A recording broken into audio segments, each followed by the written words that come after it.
The earth trembled without warning as Tallulah Lockhart chiseled at the rock face, her pickaxe striking solid ore one moment and empty air the next. The mine's support beams groaned like wounded animals before giving way to the mountain's crushing weight above them. It was May 15, 1883, and what had begun as an ordinary day at the Silver Queen mine outside Jerome, Arizona territory, had in an instant become a desperate fight for survival. "Help!" Tallulah screamed, her voice echoing through the now blocked tunnel as dust filled her lungs. "Anyone! Please help me!" The darkness enveloped her completely when her lantern shattered against the rocky floor. Tallulah had come west following her father's death, desperate to make her own way in a world that offered few opportunities for a 23-year-old woman alone. The mining company had hired her reluctantly, only after she'd cut her chestnut hair short and proven she could swing a pickaxe as well as any man. Now, trapped beneath tons of rock and timber, that determination seemed foolish. Tallulah felt along the jagged walls in the pitch black, her fingers bloody from scraping against stone. The air grew thicker with each passing minute. "Is anyone there?" she called again, her voice weaker this time. The silence that answered was deafening. Miles away, Owen Quincy adjusted his hat against the harsh Arizona sun as he guided his chestnut mare across the rugged terrain. At 32, Owen had seen his share of hardship on the frontier. 10 years working cattle drives had etched lines around his eyes that made him appear older than his years. His weathered face and calloused hands told the story of a man who'd survived by wit and grit in a merciless land. Owen had only recently arrived in Jerome, hired by the Silver Queen mine's owner to transport valuable ore to Prescott. He wasn't a miner, he was a cowboy through and through, but the drought had made cattle work scarce, and a man had to eat. The distant rumble caught his attention, pulling his gaze toward the mountainside where a plume of dust rose from the mine entrance. Without hesitation, Owen dug his heels into his horse's flanks, urging her toward the commotion. By the time he arrived, a crowd had gathered. Miners covered in dust emerged from the entrance, coughing and disoriented. "What happened?" Owen demanded, dismounting in a fluid motion. A gray, bearded man wiped blood from a gash on his forehead. "Cave-in. Third tunnel collapsed. Everyone accounted for." The man looked around, counting heads. "Wait, where's Lockhart?" Murmurs spread through the group as they realized someone was missing. The foreman stepped forward, his face grim beneath a thick mustache. "Lockhart was working the far end of the third tunnel, if she's still in there." "She?" Owen's eyebrows rose. Woman dressed as a man. Good worker, though, kept to herself. Owen scanned the mountainside, assessing the situation. "Has anyone gone back in to look for her?" The foreman shook his head. "Too dangerous. The whole system could come down any minute." "We need to wait for support beams." "From where?" "Prescott. 2 days' ride." Owen removed his hat and ran a hand through his dark hair. "She'll be dead by then if she isn't already." No one argued with him. It was the harsh reality of frontier life. Sometimes people simply didn't come back. Owen walked to the mine entrance, studying the damage. "Is there another way in? A ventilation shaft or a connecting tunnel?" The foreman hesitated. "There's an old exploratory shaft that connects about 50 yards in, but it's narrow and hasn't been maintained in years. Could be blocked too, for all we know." "Show me." The foreman led Owen around the side of the mountain to where a small, nearly hidden entrance was carved into the rock face. It looked barely wide enough for a man to squeeze through. "This is suicide, Cowboy," the foreman warned. Owen tightened the bandana around his neck and grabbed a lantern from one of the miners. "Maybe, but I'm not going to let someone die without trying."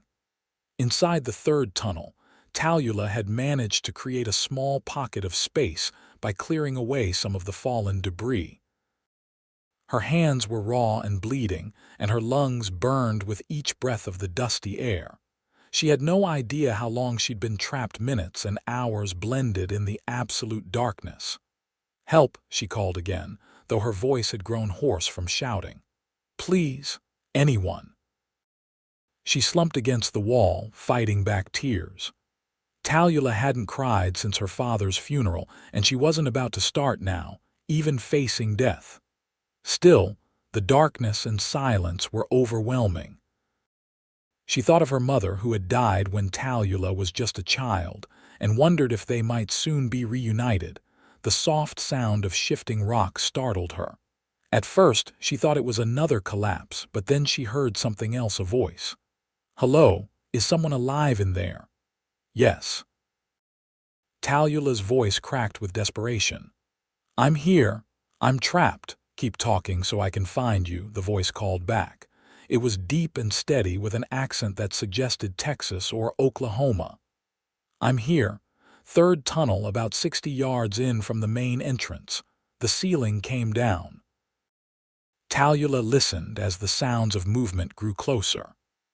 Then, remarkably, a faint light appeared through a small opening in the wall to her right, not from the direction of the main tunnel, but from what appeared to be an older, narrower passage she hadn't known existed. The light grew brighter, and then she saw him, a man squeezing through an impossibly small space, covered in dust but with determination in his eyes. He was tall, even crouching as he was, with broad shoulders that seemed too wide for the narrow shaft. When their eyes met, something passed between them. Relief, certainly, but something else too. Something Tallulah couldn't name but felt down to her bones. "You're alive," he said, sounding almost surprised. "Barely." Tallulah tried to stand but winced as pain shot through her ankle. "I think it might be broken." The man assessed the situation quickly. The space where Tallulah had been trapped was stable for the moment, but the rest of the tunnel behind her had completely collapsed. The only way out was through the narrow passage he'd just navigated. "I'm Owen Quincy," he said, moving to examine her ankle. His touch was gentle despite his rough hands. "Tallulah Lockhart," she replied, wincing as he probed the injury. "Sprained, not broken. That's something." Owen looked back at the narrow passage. "That shaft is barely wide enough for me." "It's going to be tight getting you through. I can manage." "It's not just that. There's water seeping in from somewhere. The whole thing could give way any minute." Tallulah met his eyes steadily. "So what's the plan?" Owen smiled slightly, impressed by her composure. "You'll have to hold on to me. I'll go first, crawling backward, and pull you along." He helped her to her feet, allowing her to test her weight on the injured ankle. She could bear it, but not for long. "Ready?" he asked. Tallulah nodded, though her heart raced at the thought of the narrow passage. Owen positioned himself at the entrance to the shaft and extended his hand to her. "Hold on to me," he said, his voice steady and reassuring. "No matter what happens, don't let go." Tallulah grasped his hand firmly. Their eyes met once more, and in that moment, despite the dire circumstances, she felt something she hadn't felt in years: trust. The journey through the shaft was grueling. Owen moved backward inch by painful inch, pulling Tallulah along behind him. The space was so tight that their bodies pressed against each other, and Tallulah could feel Owen's steady heartbeat against her hand as she gripped his shirt.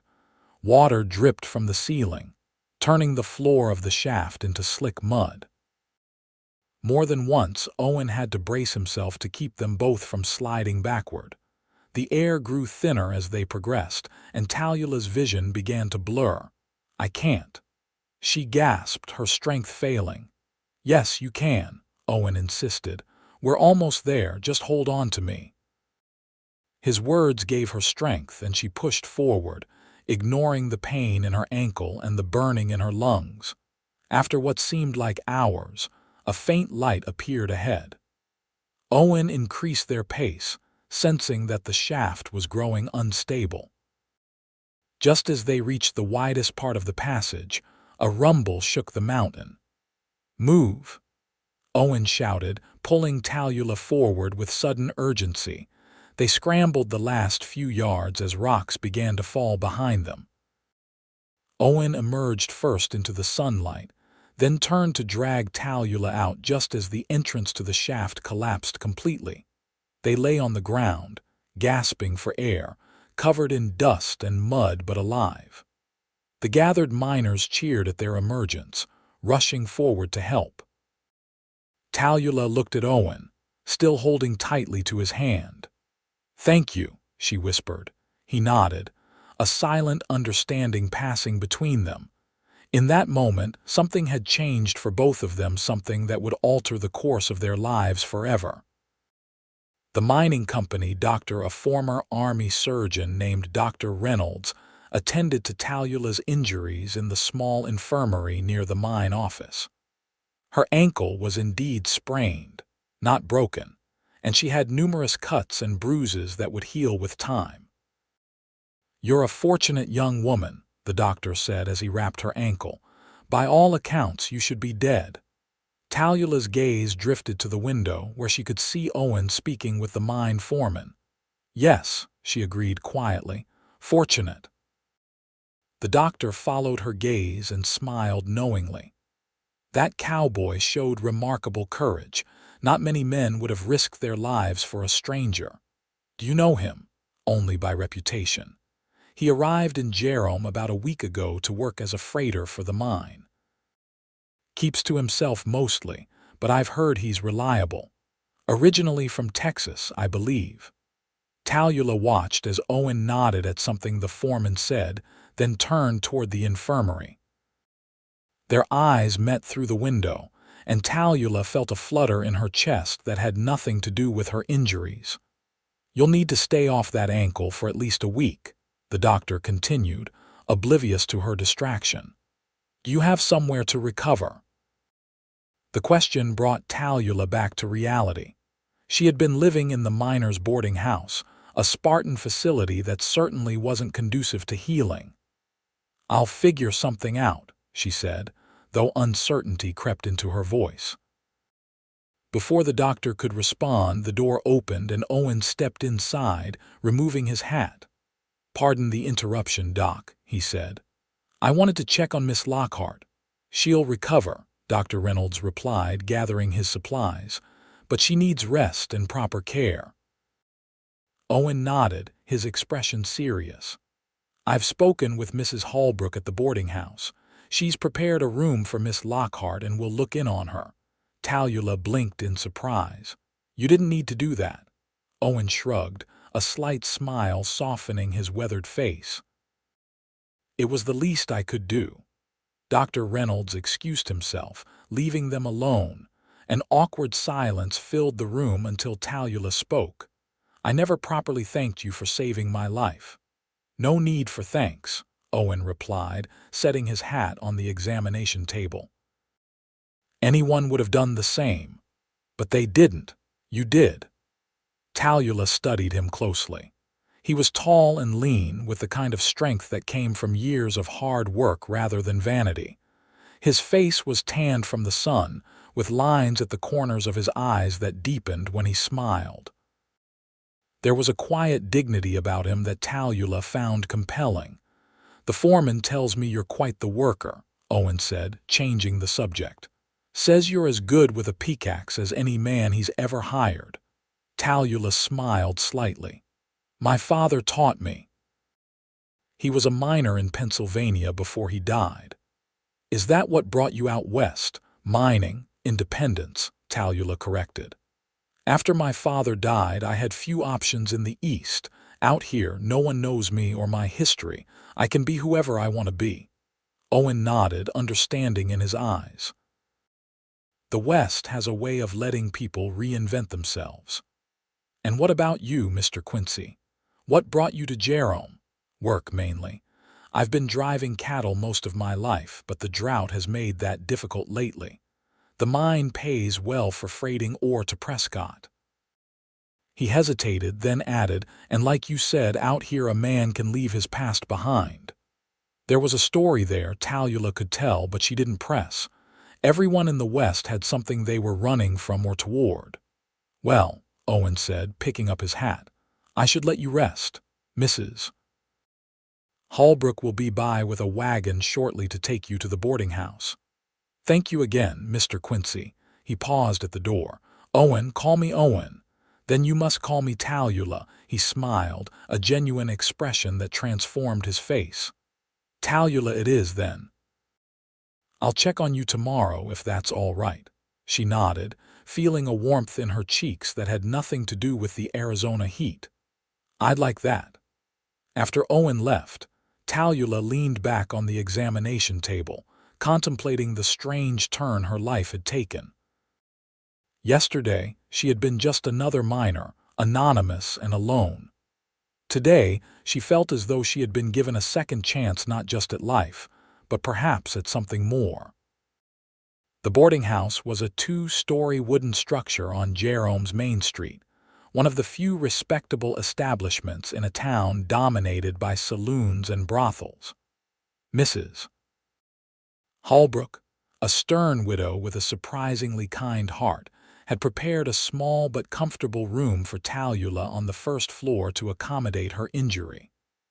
That Owen Quincy paid for 2 weeks in advance, Mrs. Holbrook informed her as she helped Tallulah settle in. "Said you needed proper rest before returning to work." Tallulah was stunned.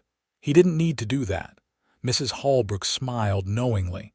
"Some men show their feelings through actions, not words." She patted Tallulah's hand. "Rest now, I'll bring you some supper later."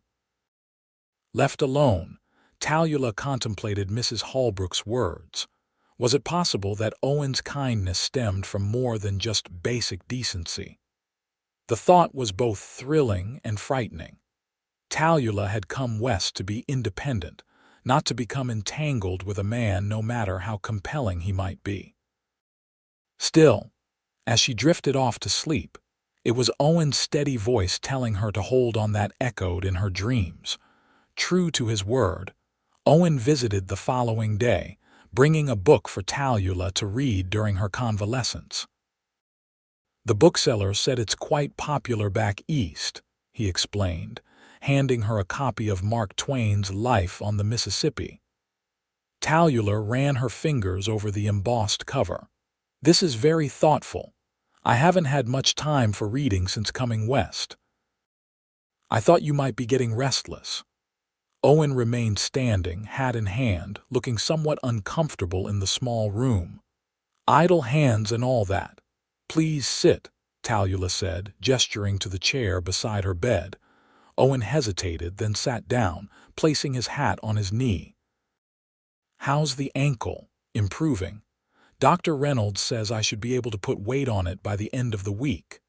She paused, then asked, "Have you been back to the mine?" Owen nodded. "They've started clearing the collapsed tunnel. It'll take weeks to make it operational again." He leaned forward slightly. "The foreman says your job will be waiting when you're healed." Relief flooded Tallulah. The prospect of being unable to work had been weighing on her. "That's good news." "Is it?" Owen's expression was serious. "It's dangerous work, Tallulah. You nearly died in there." "It's work I know how to do," she replied firmly, "and it pays better than washing laundry or serving drinks." Owen studied her for a moment, then nodded. "You're a determined woman, Tallulah Lockhart." "I have to be." She met his gaze steadily. "The world isn't kind to women without determination." A smile tugged at the corner of Owen's mouth. "No, I suppose it isn't." They fell into conversation easily after that. Owen told her about growing up in Texas, learning to ride almost before he could walk, and joining his first cattle drive at 16. Tallulah shared stories of her childhood in Pennsylvania, her father's work in the coal mines, and her journey west after his death. As the afternoon progressed, Tallulah found herself drawn to Owen's quiet strength and thoughtful nature. He wasn't like the rough miners or boisterous cowboys who frequented Jerome. There was a depth to him, a sense that he considered his words carefully before speaking. "I should let you rest," Owen said eventually, noticing Tallulah trying to hide a yawn. "Will you come again tomorrow?" The question slipped out before she could consider it. Owen's eyes softened. "If you'd like." "I would." He stood, placing his hat back on his head. "Then I'll see you tomorrow, Tallulah." After he left, Tallulah picked up the book he'd brought, but her thoughts remained on Owen. There was something compelling about him, something that made her want to know more despite her determination to remain independent. Owen returned the next day, and the day after that. Each visit lasted longer than the previous one, their conversations growing deeper as they shared not just stories, but thoughts and beliefs as well. Tallulah learned that Owen had lost his parents to typhoid when he was 18, leaving him to raise his younger sister until she married a banker in San Antonio. Owen discovered that Tallulah had taught herself to read using her father's small collection of books and harbored a secret passion for poetry. By the end of the week, Tallulah was able to move around with the aid of a cane that Owen had carved for her from a piece of juniper wood. He invited her to join him for dinner at the hotel restaurant, the most respectable establishment in Jerome, where a man and woman could dine together without raising eyebrows. Tallulah wore her only dress, a simple blue cotton garment that she hadn't had occasion to wear since arriving in Jerome. Mrs. Holbrook helped her arrange her hair, which had grown out somewhat since she'd cut it short to pass as a young man at the mine. "You look lovely, dear," Mrs. Holbrook said, stepping back to admire her work. "Mr. Quincy won't know what hit him." Tallulah blushed. "It's just dinner, Mrs. Holbrook." The older woman smiled knowingly but said nothing more. When Owen arrived to escort her to the hotel, he stopped in his tracks at the sight of her. He had clearly made an effort with his own appearance, wearing a clean shirt and newly polished boots. "You look beautiful," he said, the sincerity in his voice making Tallulah's heart flutter. "Thank you," she replied softly. "You clean up quite well yourself." The hotel dining room was modest by Eastern standards but considered luxurious in a mining town like Jerome. Owen had reserved a table near the window, which offered a view of the sun setting over the distant mountains. As they ate, Tallulah noticed several curious glances directed their way. "I believe we're causing quite a stir," she observed. Owen followed her gaze and smiled. "Small towns run on gossip. By tomorrow, half the people in Jerome will have us married and the other half will have me ruining your reputation." Tallulah laughed, then grew serious. "Does that bother you? What others think?" Owen shook his head. "I stopped worrying about that a long time ago." He reached across the table, hesitating briefly before covering her hand with his. "The only opinion I care about right now is yours." The warmth of his hand on hers sent a thrill through Tallulah. "I think," she said carefully, "that I'm very glad you found me in that mine." Owen's expression softened. "So am I." After dinner, they walked slowly back to the boarding house, Tallulah leaning slightly on Owen's arm as well as her cane. The night was clear, the stars impossibly bright in the Arizona sky. "I'll be making a run to Prescott tomorrow," Owen said as they reached the boarding house. "Transporting ore for the mine. I'll be gone for 3 or 4 days." Tallulah tried to hide her disappointment. "Be careful on the road." Owen nodded, then hesitated as if debating something internally. "Tallulah, I've enjoyed these past few days more than I can say, as have I. When I return from Prescott, I'd like to continue spending time with you if you're amenable." Tallulah smiled at his formal phrasing. "I'm amenable." Owen's relief was visible. "Good, that's good." They stood in silence for a moment, the air between them charged with unspoken feelings. Then, moving slowly enough to give her time to pull away if she wished, Owen leaned down and pressed a gentle kiss to her cheek. "Good night, Tallulah," he whispered. Good night, Owen." She watched him walk away, her hand touching the spot where his lips had been, her heart racing with possibilities she hadn't allowed herself to consider until now. The days without Owen passed slowly. Tallulah's ankle improved enough that she could walk without the cane, though Dr. Reynolds advised against returning to the mine for another week. To keep busy, she offered to help Mrs. Holbrook with managing the boarding house, which the older woman gratefully accepted. On the third day of Owen's absence, Tallulah was sorting linens when Mrs. Holbrook approached with an envelope. "This came for you," she said, handing Tallulah the letter. "From Prescott, by the look of it." Tallulah opened it eagerly, recognizing Owen's neat handwriting. "Dear Tallulah, I hope this letter finds you well and recovering swiftly. Prescott is bustling with activity, but I find myself thinking of Jerome, or more specifically, of you more often than not. I've taken the liberty of purchasing something I thought you might enjoy. It's a small token, nothing extravagant, but I saw it and thought of you immediately. I look forward to giving it to you upon my return, which should be the day after this letter reaches you. Until then, I remain yours, Owen." Tallulah read the letter twice, her heart warming at his words. "Yours," he had signed it. Such a simple word, but it carried weight. True to his word, Owen returned the following day. Tallulah was helping in the boarding house kitchen when Mrs. Holbrook announced his arrival. "He's waiting in the parlor," the older woman said with a smile, "and he looks mighty handsome today." Tallulah hurriedly removed her apron and checked her appearance in the small mirror hanging on the kitchen wall.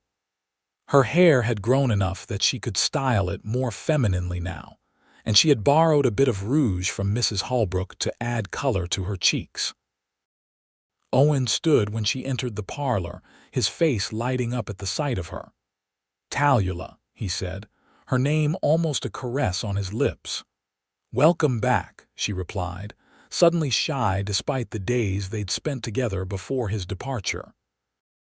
Owen reached into his pocket and withdrew a small package wrapped in brown paper. "I brought you something." Tallulah carefully unwrapped the package to reveal a small leather-bound book. Opening it, she gasped softly. "Poetry? Emily Dickinson," Owen confirmed. "The bookseller said she's quite popular among ladies back east." Tallulah ran her fingers over the delicate pages. "It's perfect, thank you." Owen's smile was warm. "I'm glad you like it." He hesitated, then added, "I was wondering if you might join me for a picnic tomorrow. There's a spot about a mile outside town with a view of the entire valley. Dr. Reynolds said some fresh air would be good for your recovery." "You consulted Dr. Reynolds?" Tallulah asked, amused. Owen had the grace to look slightly embarrassed. "I wanted to be sure it wouldn't harm your ankle." Tallulah was touched by his thoughtfulness. "A picnic sounds wonderful." The following day dawned clear and warm, perfect weather for their outing. Owen arrived at the boarding house mid-morning with his horse saddled and a picnic basket secured behind the saddle. "I'm afraid we'll have to share the horse," he explained. "The trail is too rough for a wagon." Tallulah eyed the chestnut mare with slight trepidation. "I've never ridden before." "Don't worry," Owen assured her. "Penny is gentle as a lamb. I'll be right behind you." With Owen's help, Tallulah mounted the horse, settling sideways on the saddle to accommodate her skirt.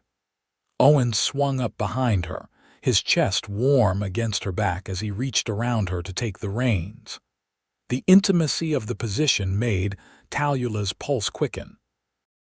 They rode slowly through Jerome and out into the surrounding countryside. The terrain was rugged but beautiful, with red rock formations jutting dramatically from the earth and scrubby juniper trees dotting the landscape. The late May sun warmed their shoulders, but a gentle breeze kept the temperature comfortable. Owen pointed out features of the landscape as they rode, naming rock formations and plants with the easy familiarity of someone who had spent his life in the outdoors. Tallulah leaned back against his chest, enjoying the rumble of his voice as much as the information he shared. After about an hour's ride, they reached Owen's promised spot, a flat outcropping of rock that offered a spectacular view of the valley below, with Jerome visible in the distance and mountains rising majestically on the horizon. "It's breathtaking," Tallulah said as Owen helped her dismount. "I found it by accident when I first arrived," Owen replied, spreading a blanket on a smooth section of rock. "I come here to think sometimes." He unpacked the picnic basket, revealing bread, cheese, dried fruit, and a bottle of wine. "Mrs. Holbrook helped with the provisions," he admitted. They ate and talked, the conversation flowing easily between them. As the afternoon progressed, Tallulah found herself moving closer to Owen on the blanket until their shoulders touched. "Read to me," Owen asked, nodding toward the poetry book which Tallulah had brought along. She opened the book to a page she had marked. "Hope is the thing with feathers that perches in the soul." As she read, Owen watched her, his eyes soft with an emotion Tallulah was beginning to recognize. When she finished the poem, a comfortable silence fell between them. "Tallulah," Owen said finally, his voice low and serious, "I need to tell you something." She turned to face him, noting the sudden tension in his shoulders. "What is it?" Owen took a deep breath. "Before I came to Jerome, I was in trouble in Texas." "Nothing dishonorable," he added quickly, seeing her expression. "But I got on the wrong side of a powerful rancher. He accused me of stealing cattle, which I didn't do. When I wouldn't back down, his men came after me." Tallulah's eyes widened. "What happened?" "There was a fight. One of them drew on me and I shot him in self-defense," Owen clarified. "He lived, but I knew I needed to leave Texas. The rancher had the sheriff in his pocket and my word wouldn't stand against his." He looked away, his jaw tight. "I'm not a wanted man, exactly, but if I ever go back to San Antonio, I could face charges. I wanted you to know that before." He trailed off, leaving the implication hanging in the air. Tallulah reached out and touched his face, gently turning it back toward her. "Thank you for telling me. It doesn't change how I feel." Owen's eyes searched hers. "And how do you feel?" Instead of answering with words, Tallulah leaned forward and pressed her lips to his. The kiss was tentative at first, but when Owen's arms came around her, pulling her closer, it deepened into something more passionate. When they finally broke apart, both were breathing heavily. Owen rested his forehead against hers, his eyes closed as if savoring the moment. "I never expected to find someone like you," he whispered. "Not here, not anywhere." Tallulah's heart swelled with emotion. "Nor I you." They stayed on the outcropping until the sun began to set, talking, kissing, and simply enjoying each other's presence. As they packed up to leave, Owen helped Tallulah onto his horse before mounting behind her.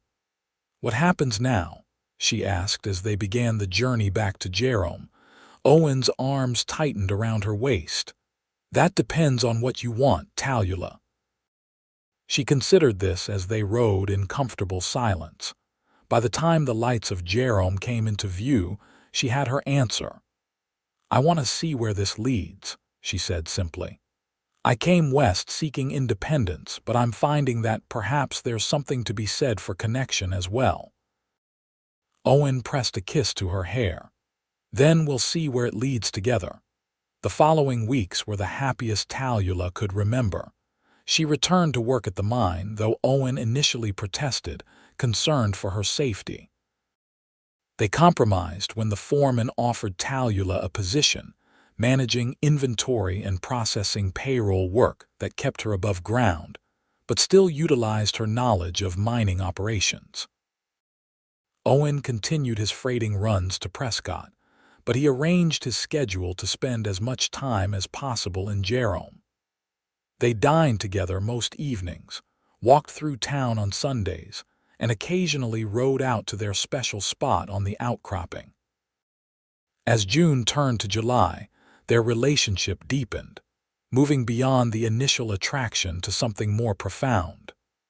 One evening in late July, they sat on the porch of the boarding house after dinner, watching as a summer thunderstorm rolled across the distant mountains. The air was heavy with the promise of rain, and lightning flashed on the horizon. "I've been thinking," Owen said, taking Tallulah's hand in his. "The mine has asked me to establish a regular freight route between Jerome and Flagstaff. It would mean being gone for longer periods, but the pay is better." Tallulah felt a pang of disappointment at the thought of seeing him less frequently. "If it's a good opportunity, you should take it." Owen turned to face her fully.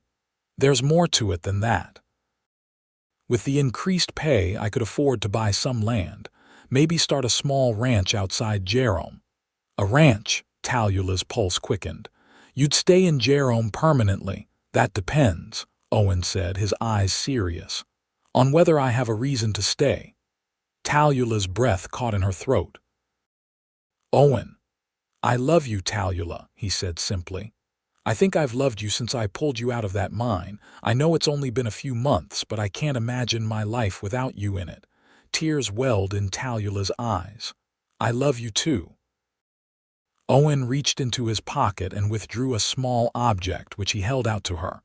It was a ring, a simple silver band set with a small, dark blue stone. "It's not fancy," he said apologetically. "It's turquoise, native to this area. I wanted something that represented our beginning here in Arizona." Tallulah stared at the ring, then at Owen's earnest face. "Are you asking, Tallulah Lockhart, will you marry me?" Joy bubbled up within her, so intense it was almost painful. "Yes," she whispered, then louder. "Yes, Owen, yes." He slipped the ring onto her finger, then pulled her into his arms, kissing her with a passion that left her breathless. As if on cue, the first raindrops began to fall, but neither of them moved to seek shelter. "Mrs. Holbrook is going to scold us for getting wet," Tallulah murmured against Owen's lips. He chuckled, his breath warm on her face. "Let her. I'm too happy to care." The news of their engagement spread quickly through Jerome. Most people were supportive, though some expressed surprise at the speed of their courtship. Mrs. Holbrook was ecstatic, immediately offering to help with wedding preparations. "Nothing fancy," Tallulah insisted. "Just a simple ceremony." They set the date for September 15th, giving them time to make arrangements. Owen accepted the freight route to Flagstaff and began looking at parcels of land outside Jerome. Tallulah continued working at the mine, saving her earnings to contribute to their future home. As the wedding date approached, Tallulah experienced moments of doubt, not about Owen but about herself. One evening, she confessed her fears as they sat together on the boarding house porch. "What if I'm not a good wife?" she asked. "I've spent so long being independent, living as a man essentially. I don't know how to keep a proper home," or Owen interrupted her with a gentle finger on her lips. "I'm not marrying you to keep house, Tallulah. I'm marrying you because you're the strongest, most determined woman I've ever met. Because you make me laugh and think and feel things I didn't know I could feel." He took her hands in his. "Our marriage will be a partnership. We'll figure it out together."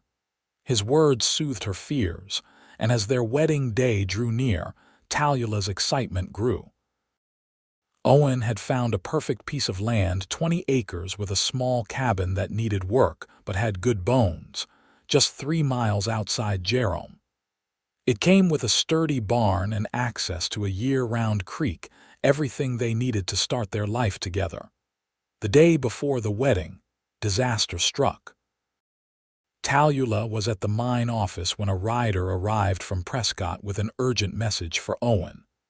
The mine manager, seeing that it concerned Owen's sister in Texas, sent someone to find him immediately. Owen arrived at the office looking worried. He read the telegram, his face growing pale. "What is it?" Tallulah asked, moving to his side. "It's my sister," Owen said, his voice tight. "She's very ill, typhoid like our parents. Her husband is asking me to come." Tallulah's heart sank, but she didn't hesitate. "Of course you must go." Owen looked torn. "But the wedding can wait," Tallulah finished firmly. "Your sister needs you." Owen pulled her into his arms. "I'll be back as soon as I can. We'll be married the day I return." Tallulah clung to him, fighting back tears. "Be careful." He kissed her desperately, then left to make preparations for the journey. By nightfall, he was on his way to Texas, promising to send word when he arrived in San Antonio. The days without Owen stretched into weeks. Tallulah received a telegram when he reached San Antonio, informing her that his sister was indeed gravely ill but showing signs of improvement. After that, communication was sporadic, a brief note saying his sister was recovering, another mentioning complications that required him to stay longer. As September turned to October, Tallulah tried to keep her spirits up. She focused on preparing their future home, spending her free days cleaning the cabin and making small repairs she could manage on her own. Mrs. Holbrook provided emotional support, assuring Tallulah that Owen would return soon. Then, in late October, a letter arrived that made Tallulah's blood run cold. It was from a lawyer in San Antonio, not from Owen himself. The letter explained that Owen had been recognized by one of the rancher's men and arrested on the old charges. He was being held in the San Antonio jail awaiting trial. Tallulah read the letter 3 times, her hands shaking.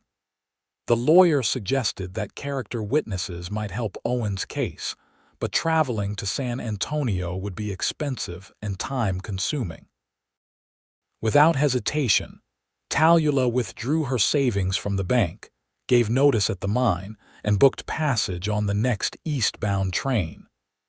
Mrs. Holbrook tried to dissuade her, citing the dangers for a woman traveling alone, but Tallulah was adamant. "He risked his life to save mine," she told the older woman. "I won't leave him to face this alone." The journey to San Antonio was long and exhausting. Tallulah traveled by train to Tucson, then to El Paso, and finally east to San Antonio. She arrived in early November, tired but determined. The city was larger and more developed than Jerome, with brick buildings and paved streets. Tallulah found a modest hotel near the courthouse and immediately sought out Mr. Peterson, the lawyer who had written to her.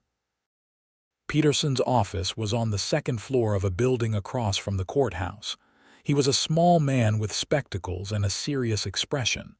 "Miss Lockhart," he said, rising to greet her, "I must say I didn't expect you to come all this way. How is he?" Tallulah asked, dispensing with pleasantries. Peterson gestured for her to sit. "As well as can be expected. The charges are serious cattle rustling and assault, but the case against him is weak. The problem is, the rancher, Mr. Blackwood, has considerable influence in this county." "Can I see Owen?" "I've arranged a visit for tomorrow morning. In the meantime, I should tell you that his sister is recovering well. She's been allowed to visit him once." Tallulah nodded, relieved that at least that part of the story was true. "What can I do to help his case?" Peterson considered this. "Your testimony as a character witness will be valuable. The fact that he's engaged to be married, has steady employment, and owns property all works in his favor. The trial is scheduled to begin next week." The following morning, Tallulah went to the jail, her heart pounding as a guard led her to a visiting area. When Owen was brought in, she gasped. He looked thinner, with several days' worth of beard on his face, but his eyes lit up at the sight of her. "Tallulah," he breathed, crossing to the table that separated them. "What are you doing here? Did you really think I wouldn't come?" she asked, reaching across to take his hands. Owen squeezed her fingers, his eyes suspiciously bright. "You shouldn't have made the journey alone. It's not safe." "I'm perfectly capable of taking care of myself," Tallulah reminded him with a small smile. A matching smile tugged at Owen's lips. "Yes, you are." His expression grew serious. "I'm sorry about all this. I never should have come back to Texas." "Your sister needed you," Tallulah said firmly. "You did what any good brother would do." They spent the brief visiting time discussing the case. Owen explained that the charges stemmed from an incident 2 years earlier when he had confronted Blackwood about fencing off a water source that local small ranchers depended on. "He accused me of cutting his fences and stealing his cattle," Owen said. "When his men came for me, there was a fight. I didn't start it, but I finished it." Tallulah listened, her respect for Owen growing. He had stood up for what was right, regardless of the consequences. "Mr. Peterson seems to think we have a good chance," she said encouragingly, "and I'll testify about your character." Owen reached up to touch her cheek, his expression tender. "Just having you here gives me hope." As the guards signaled that their time was up, Tallulah made a silent vow to do everything in her power to secure Owen's freedom. The days leading up to the trial were a whirlwind of preparation. Tallulah met Owen's sister, Margaret, a gentle woman still pale from her illness but determined to help her brother. Together with Mr. Peterson, they gathered testimonials from people who knew Owen, including a former employer who was willing to testify about his honesty and work ethic. The trial began on a cold November morning. The courtroom was packed, with many spectators curious about the case against the outsider who had dared to challenge Blackwood. The rancher himself sat in the front row, a large man with cold eyes and an air of entitlement. Owen was brought in wearing clean clothes provided by Mr. Peterson, his face freshly shaved. He looked calm as he took his place at the defense table, though Tallulah could see the tension in his shoulders. The prosecution presented their case first, calling witnesses who claimed to have seen Owen cutting Blackwood's fences and driving cattle off his land. It was obvious to Tallulah that the testimonies had been rehearsed, perhaps even paid for, but they sounded convincing nonetheless.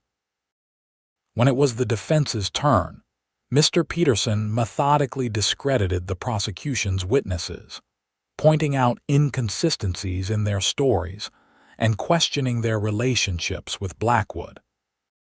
He then called character witnesses, including Margaret and Owen's former employer, who spoke eloquently about Owen's integrity. Finally, it was Tallulah's turn to testify. She took the stand, conscious of the curious stares from the spectators. Dressed in her best clothes, a navy blue skirt and jacket that Mrs. Holbrook had helped her make before leaving Jerome, she spoke clearly and confidently about how she had met Owen, how he had risked his life to save hers, and the man she had come to know and love. "Mr. Quincy is the most honorable man I have ever known," she concluded, looking directly at the jury. "He values honesty and fairness above all else.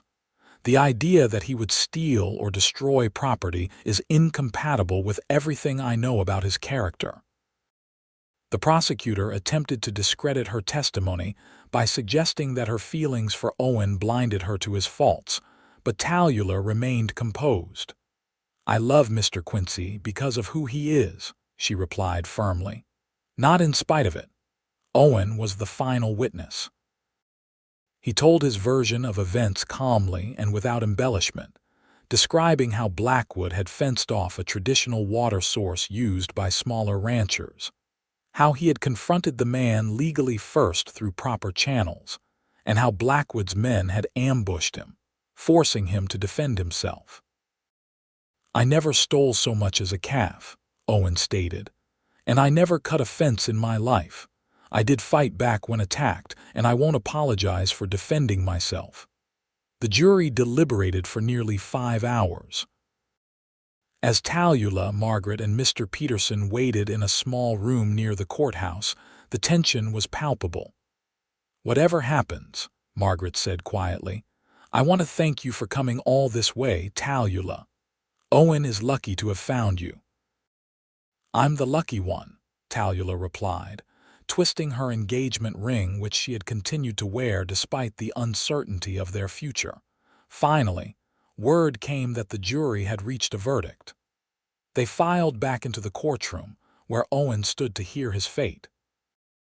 "On the charge of cattle rustling, we find the defendant not guilty," the foreman announced.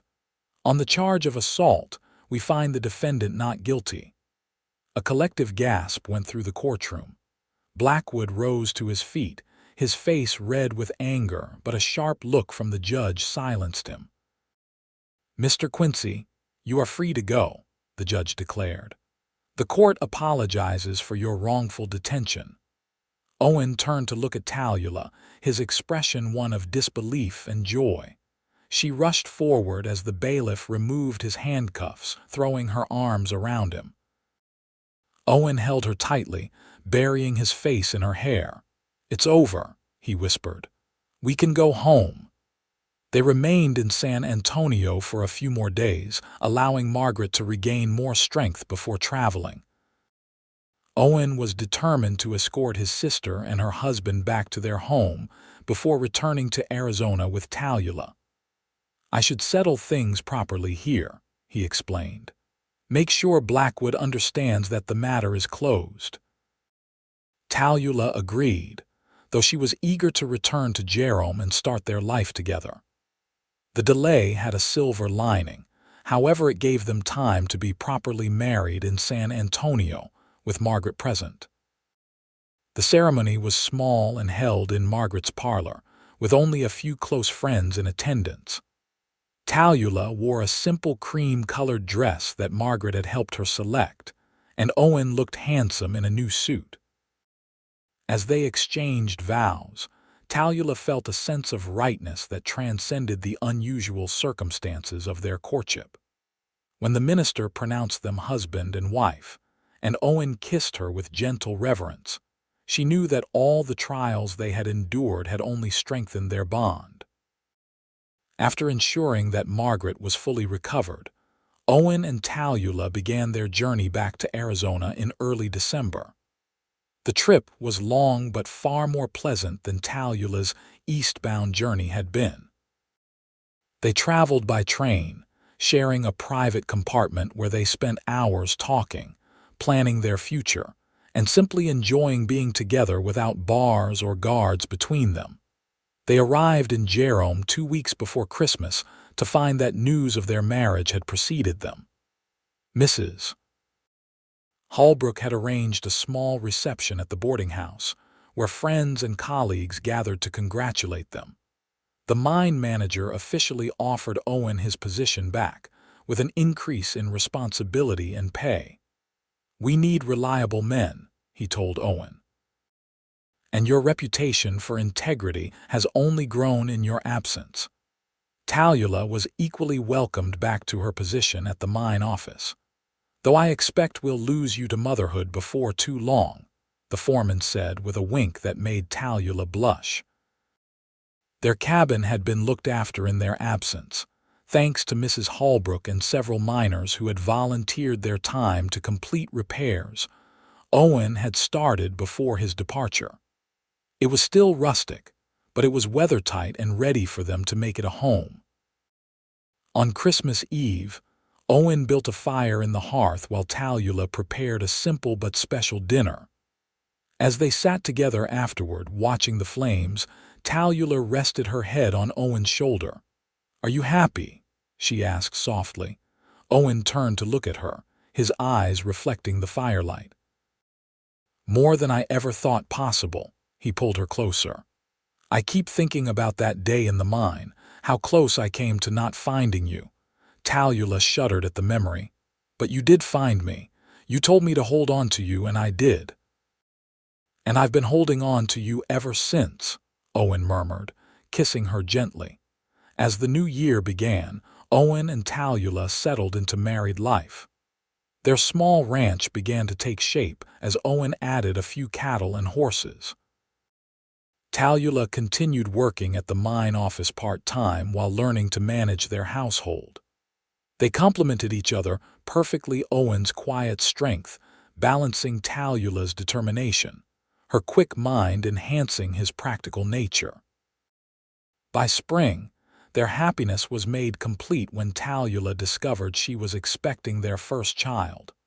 Owen's reaction to the news was everything she could have hoped for: joy, wonder, and tender concern for her well-being. "Are you worried?" he asked one evening as they sat on their porch watching the sunset. Tallulah placed his hand on her still flat stomach. "A little," she admitted, "but mostly I'm excited. Our child will have the best father in the Arizona Territory." Owen smiled, his eyes soft with emotion. "And the strongest mother. Poor kid won't stand a chance against us." Tallulah laughed, leaning into his embrace. "Just think, if that mine hadn't collapsed, we might never have met." "I would have found you somehow," Owen said with conviction. "Some things are just meant to be." As Tallulah looked out at the land that was now their home, with the man who had become her heart beside her and their child growing within her, she couldn't help but agree. From the darkness of that collapsed mine had come a life filled with love and promise, proof that sometimes the most beautiful beginnings came from the most unexpected places. Their son, James, was born on a crisp October morning in 1884, with Mrs. Holbrook serving as midwife and Owen pacing anxiously outside the bedroom door. When finally allowed in, Owen approached the bed where Tallulah lay cradling their newborn with tears streaming unashamedly down his face. "He's perfect," Owen whispered, gently touching his son's tiny hand. "Just like his mother." As James grew from infant to toddler, their family prospered. Owen's freighting business expanded to include routes throughout northern Arizona, and their small ranch gradually increased to include a respectable herd of cattle. Tallulah managed the financial aspects of both ventures with remarkable acumen, proving that her mind for numbers extended beyond mining operations. In the spring of 1887, their family grew again with the birth of their daughter, Elizabeth. James, now 2.5, approached his role as big brother with solemn responsibility, often bringing his mother wet cloths when the baby cried or helping his father build the cradle. The years passed in a rhythm of work and family, challenges and triumphs. Jerome grew from a rough mining town into a more established community, though it never lost its frontier character entirely. Owen and Tallulah became respected members of the community, he serving on the town council, she organizing the town's first lending library. Occasionally, Tallulah would take out the turquoise ring Owen had given her, now replaced on her finger by a gold wedding band, and remember the day he had pulled her from the darkness, telling her to hold on to him. She had held on through all the years since, through joy and sorrow, prosperity and hardship. And he had held on to her just as tightly, their lives entwined so completely that it was impossible to imagine one without the other, the cowboy and the woman he'd rescued, building a life neither had dared to dream possible until that fateful day in the Silver Queen mine.